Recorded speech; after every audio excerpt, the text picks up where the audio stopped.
Queen Sofia of Spain is loved by many, both in Spain and in her homeland, Greece. She comes from the most powerful royal families in Europe.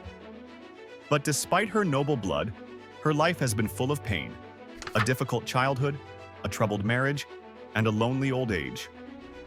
After her husband, former King Juan Carlos, abdicated in shame and fled the country, Sofia was left behind to pick up the pieces. How did she survive betrayal, exile, and scandal? Let's uncover her incredible story. The Spanish people often mock their former king, Juan Carlos, who was infamous for his affairs. Some reports claim he had between 1,500 and 5,000 mistresses in his lifetime. Yet, his wife, Sofia, is still respected and admired.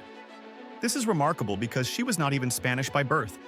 Before she became queen, she endured many hardships that shaped her into the strong woman she is today. If there were a contest for the most royal ancestors, Sofia would be among the top contenders. Her family tree includes kings of Great Britain and Denmark, emperors of Russia and Germany, and of course, the Greek royal family. She was born in 1938 as a princess of Greece. With such noble blood, her life should have been full of luxury and comfort. Instead, she faced hunger, war, and suffering from a young age. In 1941, World War II turned her life into a nightmare. The Nazis invaded Greece, forcing Sofia's family to flee. First, they escaped to Egypt, then to South Africa. But exile was cruel. Her father, Crown Prince Paul, had no access to royal wealth. The family was forced to live in rat-infested shelters and survive by eating wild plants. For 5 long years, they lived in misery, far from their homeland. Only when the war ended did they return to Greece. A year later, Sofia's father became King Paul I.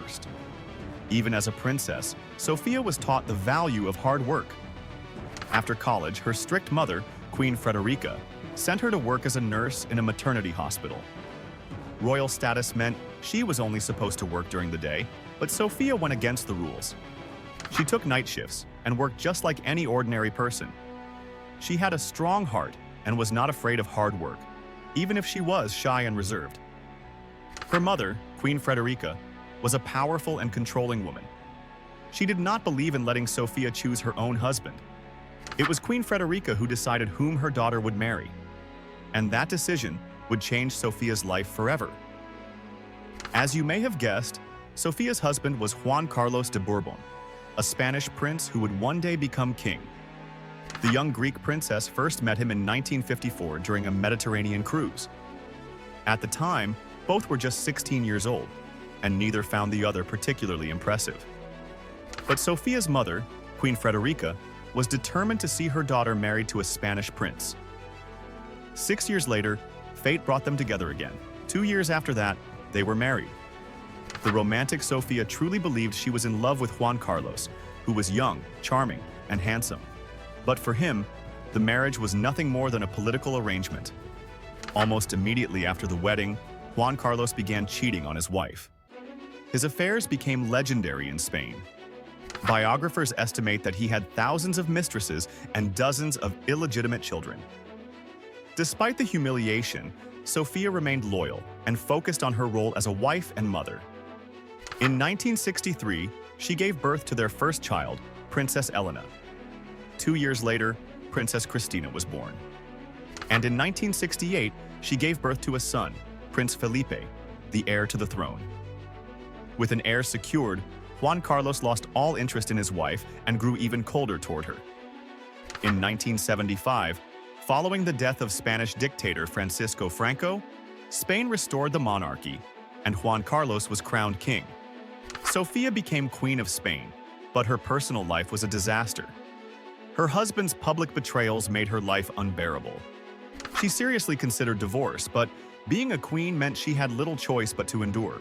Though Sofia and Juan Carlos remained married, they no longer lived together. Their public appearances as a happy couple were just a facade. Sofia might have chosen divorce, but her mother, Queen Frederica, had other plans. In 1974, the Greek monarchy was abolished, forcing Sofia's brother, King Constantine II, into exile. Frederica, now a former queen, could not bear to see both her children lose their crowns. She pressured Sofia to stay with Juan Carlos, no matter the cost. After much painful hesitation, Sofia made the ultimate sacrifice. She gave up her personal happiness to remain queen.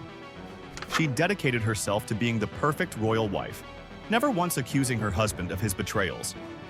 Instead, she focused on serving the Spanish people. Winning the love of the Spaniards was not easy for a woman of Greek origin. To be accepted, Sofia had to become more Spanish than the Spaniards themselves. Immediately after her marriage, she converted from Orthodoxy to Catholicism. She threw herself into charity work, launching programs to help the disabled, rehabilitate drug addicts, and support education. Under her leadership, various foundations improved the lives of millions. She even helped establish music schools and universities. Yet, some Spanish traditions were difficult for her. Bullfighting was a beloved national pastime, but as a humanitarian, Sofia despised it. Still, she never spoke out against it publicly, knowing it could harm her reputation. Spaniards admired her discretion. Some of her other flaws became running jokes among the people.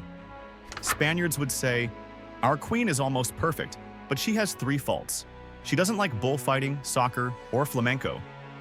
Despite being bound by duty, Sofia valued personal freedom. This became clear in 2004, when her son, Prince Felipe, announced his engagement. His choice shocked Spain. He wanted to marry a commoner, a television presenter named Letizia Ortiz. Many in the royal family disapproved, but Queen Sofia, despite her own struggles with duty and tradition, stood by her son's decision. King Juan Carlos was furious when his son, Prince Felipe, decided to marry Letizia Ortiz. She was not just a commoner, she also had a bad reputation in the eyes of the royal family. Juan Carlos tried everything to stop the marriage, but Queen Sofia intervened. She saw that her son truly loved Letizia, and to her, that was enough for happiness. Sofia convinced her husband to accept the match, and in the end, the marriage turned out to be a success. The couple even named one of their daughters Sofia in her honor. However, behind the scenes, rumors suggest that Sofia and Letizia never got along well. Once, cameras caught Letizia blocking Sofia from taking a photo with her granddaughters, a moment that fueled speculation about their strained relationship. By 2014, King Juan Carlos's past caught up with him. He was exposed for corruption and a luxurious elephant hunting trip, taken while Spain was suffering through an economic crisis. Perhaps the scandal could have been covered up, but his reputation was already ruined. His countless affairs and extravagant lifestyle had turned the people against him. He had no choice but to abdicate in favor of his son, King Felipe VI. Stripped of power and forced into exile, Juan Carlos left Spain behind. But despite everything he had done to her, Sofia did not abandon him. She still visits him in Abu Dhabi, offering moral support to the disgraced former king. Sofia has held many titles in her life: princess, queen, and now Queen Emerita. But the role that brings her the most joy is being a grandmother. With 8 grandchildren, she spends as much time as she can with them, embracing the love she never had in her own marriage. Even in her 80s, Sofia remains active. She is deeply involved in charity work, organizes cultural exhibitions, and supports classical music concerts featuring some of the world's finest musicians. Sofia's life is a remarkable example of how duty can outweigh personal happiness. She sacrificed everything, her dreams, her love, and even her dignity, for the sake of her country. What are your thoughts on Sofia's difficult journey? Do you think she made the right choices, or was she just another victim of royal obligations? Share your thoughts in the comments below, and don't forget to like and subscribe for more fascinating royal stories. See you in the next video.